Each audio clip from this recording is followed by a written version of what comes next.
पूरे देश में आम की 1500 से ज़्यादा किस्में हैं और उत्तर प्रदेश पूरे देश में सबसे ज़्यादा आम पैदा करने वाला स्टेट है। यहाँ पर आज भी 650 किस्में मौजूद हैं जिनका उत्पादन हो रहा है। लखनऊ में हर साल आम महोत्सव आयोजित होता है और यहाँ पर पूरे प्रदेश ही नहीं बल्कि दूसरे प्रदेशों से भी आम के किसान जो हैं वो अपने अलग अलग वैरायटी के आम को लेकर यहाँ आते हैं और उनकी प्रदर्शनी लगाई जाती है। तो ये देख सकते हैं, ये वैरायटी एक ख़ास तरह की वैरायटी है। आम का नाम आपने अलग अलग तरह का सुना होगा क्योंकि दशहरी, लंगड़ा, चौसा तो सब सुनते आए हैं, लेकिन ये करेला वैरायटी है आम की। सुनने में ज़रूर अजीब लगेगा क्योंकि करेला खाने में कड़वा होता है और आम का नाम कैसे पड़ गया करेला, ये भी एक बड़ा दिलचस्प इसके पीछे एक कहानी है। कहानी ये है कि ये आम अपने आप में ख़ास इसलिए है कि इसका टेक्सचर आप देख सकते हैं, ये करेले की तरह है। करेले पे जैसे वो स्किन पे जो ऐसा टेक्सचर बनता है तो उसी तरह का टेक्सचर है और इसी वजह से इसको नाम दिया गया करेला। और ऐसा नहीं है कि करेले की तरह कड़वा होगा क्योंकि आम है तो स्वभावतः मीठा ही होगा और ये आम बहुत ही मीठा, बहुत ही लजीज है। चूँकि ये रेयर आम है, इसके मलिहाबाद में बहुत कम पेड़ हैं और सीतापुर में तो गिनती के पेड़ हैं। ये एक काफ़ी यूनिक वैरायटी है करेला, जो दिखने में तो ये दशहरी की तरह है और टेक्सचर जो इसका है, जो इस पर दाने पड़े हुए हैं वो बिल्कुल वैसे ही हैं जैसे करेले के ऊपर होते हैं, जो सब्ज़ी है खाने वाली। टेस्ट में ये बहुत मीठा है और बहुत यूनिक टेस्ट है इसका। दशहरी से कहीं आसपास भी नहीं है, इसका कोई मुकाबला नहीं है और बहुत ही one of the rarest of the rare varieties में से है ये, क्योंकि इसका पेड़ जितने भी हॉर्टिकल्चर के या बागवानों से हम मिले हैं आज तक, ये जिसने भी देखा है उसने बहुत अप्रिशिएट किया है और दोबारा कहीं देखने को नहीं मिलेगा। ये बहुत यूनिक आम है। हो सकता है किसी के पास हो जो अभी तक कभी किसी प्रदर्शनी में या ऐसे आया नहीं है सामने। तो ये इस तरह का आम है, ये मार्केट में नहीं मिलता है, तो ये इस तरह के मार्केट को कैसे, मतलब इस तरह के आम को कैसे आप प्रिजर्व करते हैं?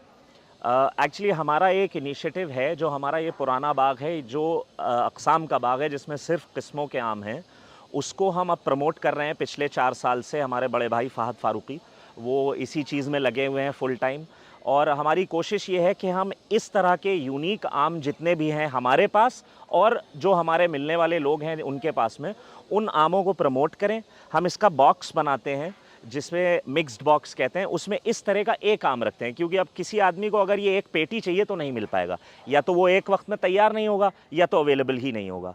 तो हम एक मिक्स्ड बैग बनाते हैं जिसमें हर तरह के यूनिक आम 3 से 4 वैरायटीज़ रखते हैं। 2 किलो 2.5 किलो का बॉक्स होता है, वो हम ऑर्डर पे भी भेजते हैं। यहाँ लखनऊ में, हमारे सीतापुर में लोकल क्लाइंट्स हैं जो आम के शौकीन हैं, उन लोगों को पहुंचता है वो आम। और हमारे हर मिक्स्ड बॉक्स में हमारी कोशिश होती है कि इस तरह के यूनिक आम हम लोग रखें और उसे आगे बढ़ाएं। ऑनलाइन ऑर्डर्स के ऊपर भी हम लोग कोशिश कर रहे हैं, मेहनत कर रहे हैं। तो ये बहुत ख़ास आम है और ये किलो में नहीं, प्रति पीस के हिसाब से बिकता है।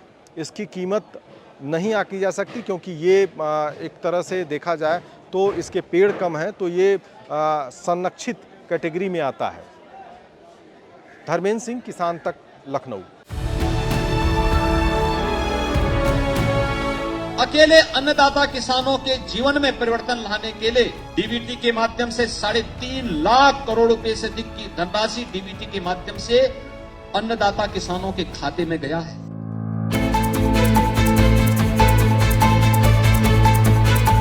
इस आसमानी तस्वीर को देखकर आपको झीलों के किसी शहर का एहसास हो सकता है, लेकिन अगर आपको ऐसा लगता है तो आप पूरी तरह से गलत हैं। ये बुंदेलखंड है। दरअसल इस परिवर्तन के पीछे है खेत तालाब योजना। केंद्र सरकार की प्रधानमंत्री कृषि सिंचाई योजना के तहत चल रही इस स्कीम ने इतना बड़ा आकार ले लिया कि सूखा क्षेत्रों में नई क्रांति आ गई। खेत तालाब योजना में सरकार किसानों के खेत में ही तालाब बनवाती है ताकि तालाब में बरसात का पानी जमा हो, उस पानी से 12 महीने सिंचाई की सुविधा मिले। तालाब में मछली पालन भी हो ताकि भूजल स्तर और किसानों का जीवन स्तर दोनों ही ऊपर उठे। इस योजना के तहत सबसे ज्यादा जोर बुंदेलखंड पर दिया गया। विंध्य क्षेत्रों में मिर्जापुर और सोनभद्र को चुना गया तो पठारी क्षेत्रों में सरकार ने प्रयागराज पर ध्यान केंद्रित किया। किसानों को इस बात के लिए तैयार किया गया कि वो अपने खेत के एक छोटे से हिस्से में तालाब बनवाएं ताकि उनके खेतों में फसल बढ़े और आय बढ़े। वैसे हमने पहला तालाब बनवाया था गांव में, और इसी तालाब बनाने का मेन उद्देश्य हमारा था कि हमारे यहाँ का जल स्तर नहीं था, पानी के साधन नहीं थे, बोर नहीं थे। हम नहर से मात्र 2 पानी ले पाते थे, उसमें भी कभी कभी एक पानी मिलता था बरसात की नहर नवंबर तक। अब जब से हमने तालाब बना लिए, हमारा जल स्तर भी ठीक हो गया, हमारा बोर भी ठीक अब चल रहा है। छोटे तालाबों को बनाने में 1,05,000 रुपए की लागत आती है, जिसका 50% यानी 52,500 रुपए सरकार की ओर से दिए गए। बड़े तालाबों को बनाने में 2,28,400 रुपए की लागत आती है, जिसका 50% यानी 1,14,200 रुपए का अनुदान सरकार की ओर से दिया गया। 6 साल के अंदर पूरे प्रदेश के अति दोहित इलाकों में 70,272 हेक्टेयर जमीन सिंचित हो गई। बुंदेलखंड की सूखी धरती पर भी एक बार फिर हरियाली छाने लगी। वाटर लेवल जो है ज़मीन का वो सही लेवल में रहता है, और क्योंकि हम ज़मीन से अगर कुछ ले रहे हैं प्राकृतिक से, तो उसको भी देना हमारा ज़रूरी काम बनता है। इस योजना को बुंदेलखंड ही नहीं पूरे प्रदेश ने हाथों हाथ लिया।